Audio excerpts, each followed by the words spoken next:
नए कानून के अंदर कुछ राइट्स ऑफ अरेस्टेड पर्सन को बढ़ा दिया गया है। पहले सीआरपीसी के अंदर कुछ लिमिटेड राइट्स थे, लेकिन नए लॉज के अंदर पार्लियामेंट ने कुछ नए नए राइट्स भी ऐड कर दिए हैं। सबसे पहले होता है कि जो भी पर्सन अरेस्ट होता है उसको हमें सबसे पहले ग्राउंड बताने होते हैं, तुम्हें क्यों अरेस्ट किया जा रहा है। जैसे रेप के ग्राउंड पे, मर्डर, डेकॉइटी, चीटिंग जैसे ग्राउंड्स पे, कोई भी ग्राउंड्स होते हैं, हमें उस पर्सन को इन्फॉर्म करना है जिसको हमें अरेस्ट करना है।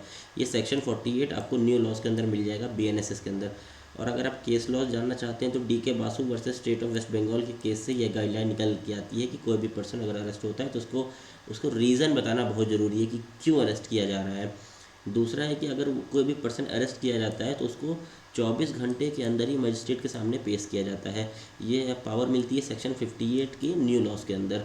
और अगर केस लॉ देखें, Khatri versus state of Bihar के केस में सुप्रीम कोर्ट ने कहा था कोई भी पर्सन अरेस्ट किया जाता है तो उसको 24 घंटे के अंदर मजिस्ट्रेट के सामने पेश करना होता है। और कोई भी पर्सन अगर अरेस्ट होता है तो उसके पास फ्री लीगल एड होता है, यानी अगर वह इनसफिशिएंट फंड्स, उसके पास पैसे की कमी है तो वह एडवोकेट से वंचित नहीं रह सकता है। उसको फ्री में सरकार एक एडवोकेट को देती है और कहती है आप इसको इनसे अपने ग्राउंड्स बता के इनसे अपना बेल पिटीशन केस लड़वा सकते हैं। ये मिलता है हुसैना खातून वर्सेस होम सेक्रेटरी बिहार कि आपको फ्री में लीगल एड मिल जाएगी, कानूनी सहायता फ्री में मिल जाएगी सेक्शन 38 के अंदर। और वहीं कुछ ग्राउंड्स ऑफ अरेस्ट बताने होते हैं। अगर कोई पर्सन अरेस्ट हो रहा है तो उसको क्या क्या ग्राउंड्स पर अरेस्ट किया गया है, उसको बेल कब मिलेगी, अगर नॉन बेलेबल ऑफेंस है तो नॉन बेलेबल ऑफेंस बताया जाएगा उसको, और ग्राउंड्स ऑफ बेल भी बताए जाते हैं। ये सेक्शन 48 आपको बताता है। और अगर केस देखेंगे तो Joginder Kumar versus state of UP के केस में कहा गया था कि ग्राउंड्स ऑफ अरेस्ट बताना बहुत ज़रूरी है किसी पर्सन को, नहीं तो वह अरेस्ट इलीगल मान लिया जाएगा। अगर कोई भी पर्सन को अरेस्ट किया जा रहा है तो सबसे पहले उसका, अगर वह पर्सन चाहता है तो उसको एग्जामिनेशन कराना होगा, मेडिकल एग्जामिनेशन करवा सकता है, क्योंकि पुलिस कस्टडी में जाने के बाद पुलिस उसके साथ टॉर्चर कर सकती है। उससे कन्फेशन निकालने के लिए उसके फोर्सफुल तरीके से कन्फेशन भी निकाल सकती है। तो इसीलिए अगर पहले से वह मेडिकल एग्जामिनेशन अपना करवा लेगा कि उसकी बॉडी फिट है, और अगर पुलिस कस्टडी में जाने के बाद वह अनफिट डिक्लेयर होता है, अगर उसके स्वेलिंग आती है या उसके कहीं चोट लगती है, तो ये माना जाएगा कि यह अरेस्ट इलीगल था। क्योंकि state of Andhra Pradesh versus चल्ला रामाकृष्णा रेड्डी के केस में कहा गया था सुप्रीम कोर्ट द्वारा कि किसी के साथ कोई भी प्रकार का टॉर्चर करना वो एक तरह का वायोलेशन ऑफ फंडामेंटल राइट माना जाएगा।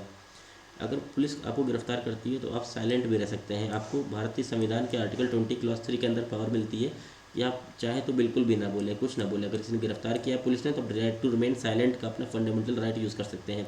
जब आपके एडवोकेट साहब आएंगे तो आप उनके सामने बोल सकते हैं, और पुलिस आपको फोर्स बिल्कुल भी नहीं कर सकती है बोलने के लिए। ये जो राइट टू रिमेन साइलेंट है निकल के आता है नंदिनी सतपति वर्सेस पीएल दानी की केस से। उसके बाद है राइट टू बेल। आपको सेक्शन 478 और सेक्शन 479 बीएनएसएस का बताता है कि कोई भी पर्सन अगर बेलेबल ऑफेंस के लिए अरेस्ट हुआ है, यानी कोई नॉर्मल जुर्म किया है, साधारण जुर्म किया है, तो उसको पुलिस ऑफिसर या मजिस्ट्रेट भी बेल दे सकते हैं। और अगर पुलिस ऑफिसर बेल देगा तो उसे पुलिस स्टेशन, पुलिस थाने से ही बेल दे सकता है तुरंत ही, वह एक छोटा सा बेल बॉन्ड भरा के। यह आपको मिलता है Babu Singh versus state of UP के केस से कि बेल देना एक राइट है। यानी कहा जाता है कि बेल इज़ द रूल और jail is the exception. Jail एकदम आखिरी में डाला जाता है, बेल रूल होता है।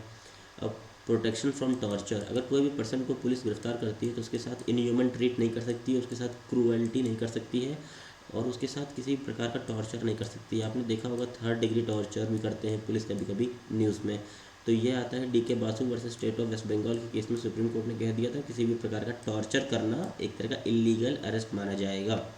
अगर किसी भी पर्सन को अनलॉफुल तरीके से या फिर गलत तरीके से अरेस्ट कर लिया है, वह अगर कोई भी पुलिस ऑफिसर ऐसा अरेस्ट करता है जो कि वह लीगली फिट नहीं था या उसे गलत तरीके से अरेस्ट कर लिया गया है, तो वह पुलिस ऑफिसर उसको कंपनसेशन भी देगा, और पुलिस ऑफिसर के खिलाफ डिसिप्लिनरी एक्शन भी स्टार्ट हो सकती है।